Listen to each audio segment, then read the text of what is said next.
2008, the dream happened. Obama gets elected. Everybody's really happy, and then like most of people, many of the people who were cheering on as he was elected president, um, we were started seeing the same patterns all over again. More restrictions in some areas, more taxations for small businesses. We're still seeing the inflation of prices. And in the case of Puerto Rico, in the beginning of the 20th century, we used to have the Foraker Law. The Foraker Law established that it was the United States, the White House, with approval of the Congress, which selected many of the major officials in Puerto Rico. For example, the president of the Senate was appointed by the United States. The president of the House of Congressmen is elected by the United States. The resident commissioner, which is a non-voting congressional member, also was elected, as well as the governor, of course. They were all elected by the United States, and it brought disastrous results. For example, in the sorry for that, in the 30s. We had, if I'm not mistaken, was between 1937 and 1939. It was the Massacre de Ponce, the Ponce Massacre, in which a group of policemen decided to open fire in an open manifestation, in an open protest, and they circled the people who were protesting, and they even shot between themselves. So they injured themselves, and I trying to don't. Okay, so moving on, I want to get you the facts straight, okay? The Ponce Massacre was an event that took place on Palm Sunday, March 21, 1937, in Ponce, Puerto Rico, when a peaceful civilian march turned into a police shooting in which 19 civilians and 2 policemen were killed, and more than 200 civilians wounded. Most of the dead were reportedly shot in their backs. The match had been organized by the Puerto Rican Nationalist Party to commemorate the abolition of slavery in Puerto Rico by the governing Spanish National Assembly in 1873, and to protest the U.S. government imprisonment of the party leader Pedro Albizu Campos on sedition charges. That took place in 1937.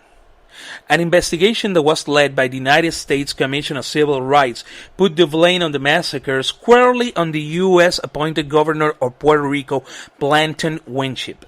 Further criticisms by members of the U.S. Congress led President Franklin D. Roosevelt to remove Winship in 1939 as governor.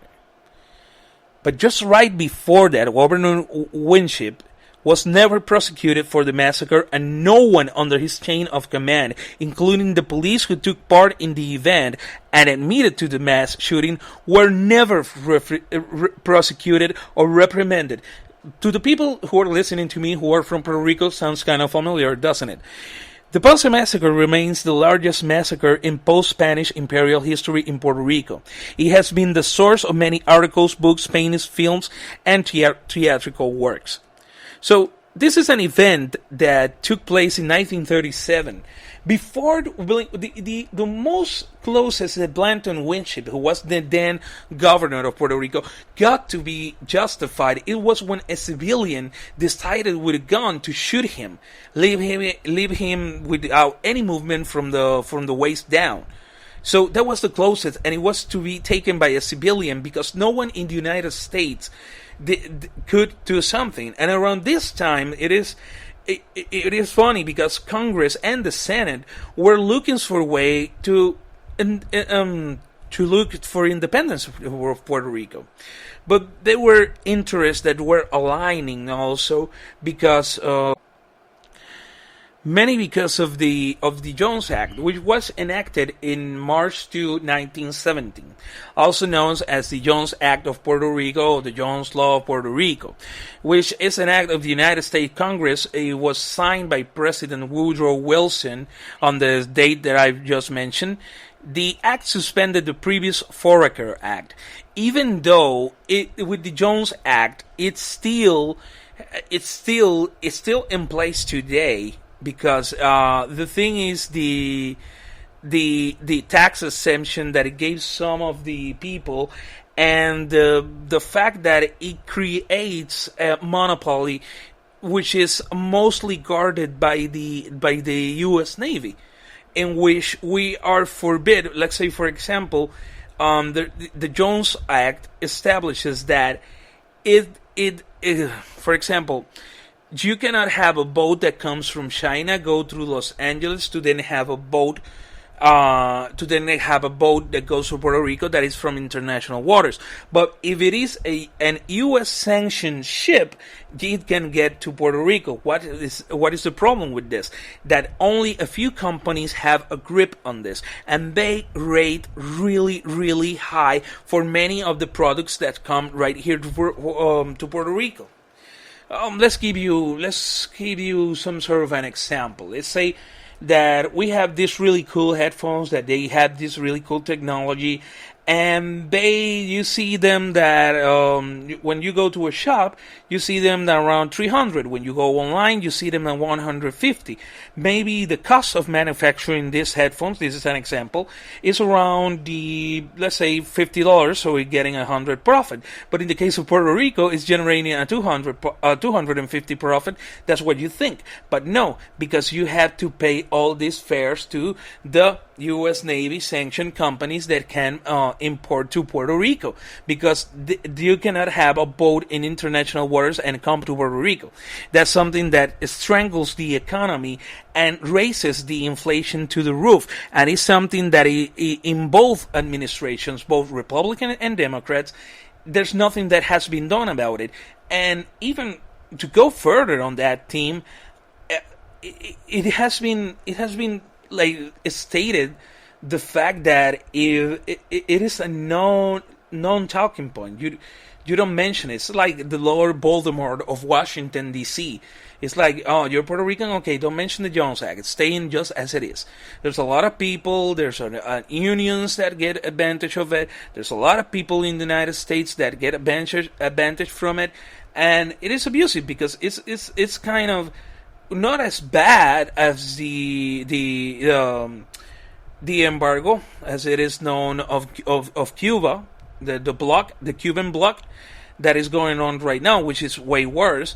But because it sanctioned people if they ship to Cuba of the allied countries, but it's kind of a version of the Cuban bloc, but a lighter. It's supposed to be lighter version, but still it is really strangling the economy, as Hurricane Maria proved. When you have a hurricane of that magnitude, what it did, it actually set us back like 20 years, and that's me being an optimist about it, because I think Maria has drove us back way more years. And you still have an economy that we depend on it. And the thing is that, okay, the Jones Act is there. I wish it wasn't. I'm all for it to be eliminated, and the fact that we can trade with many other countries, most probably and certainly at much better prices, at much better fares, that can give this economy an absolute breather which it needs. But if you're not going to do that, at least have the decency of being a little bit cooperative. As long, and it looks like it will be for a long time, the United States did not want to look at the territorial issue of Puerto Rico. And that's a fact, because there's a lot of congressmen that will lose their shares. There's a lot of senators that will be losing their shares because of the law of minorities, as it is stated on the Constitution, that for a certain percentage of minorities, that's as much a seat that it will have both in Congress and in the Senate. And the seats that are already in place in the Senate cannot be altered, which means that you cannot add those shares. You have to eliminate shares so you can add those shares. So that means, for example, in states like Montana, other states, they will be losing political grip, and those are powerful people who are not willing to lose that political grip. That's why you could hear, if you come to Puerto Rico, you could hear a lot on the subject of the territorial issue, but the thing is that you're not going to be listening to any of this in DC because it's an open and shut case for them. Because it's not good business for them. Even if they go statehood, they absorb a territory which is really embedded in debt, a debt that nobody wants to audit, because that's a point. And I'm going to make a small parenthesis on that one, because the having an audit, having a true out audit of that national debt, which is supposedly around the 72 billion, if you adjust it to inflation, could be around 156 billion dollars. If you take that amount of 72 billion dollars, which is the one, and this is the way that I put it. And the thing is that, let's say for example, I'm Puerto Rico, right? And I'm renting. That's what I'm doing with the United States. This is, as they call it, this is a territory that belongs to them, and it is stated on that way. Puerto Rico is a territory that belongs to the United States, even though it is not incorporated. So, even though it is not incorporated into the United States, the thing is that I'm renting, right? And my landlord is the United States. And one day, I just noticed in the hallway, I'm stepping in water. And in the beginning, I just think that is some leftover water when I walked out the shower or something like that. But then I realized that is water that is accumulating on that area. And I call my landlord, which in this case will be the United States of America, the USA. But when I call my landlord, I tell them, I have this wet patch in my hallway, and I think it's coming from the wall. So, when you think on logical terms, what's the first thing that you do? You hire a plumber, so you can check truly where is the area in which you need to repair, if it is a tube or something. But instead, what your landlord does, and when I mean with that water spilling in that hallway, that's the money, that's the federal funding that comes to Puerto Rico and does not reach the intended purpose for that which that federal funding was meant. So that's a spill of water, and we're asking for better resources for that, which is fixing the pipe. But what the landlord does is that it comes with a bucket of cement, and it starts rubbing it in the wall, like patching it up, like gluing it up. Like it's not gonna fill up if it has new cement. It's like the old cement set out, and you didn't even check it. And that's the problem that we're having with our relationship with the United States right now. They're letting these politicians run rampant. They are letting them. They have empowered them for over 60 years this was on the WikiLeaks documents that were leaked years ago. Now you cannot find it anywhere.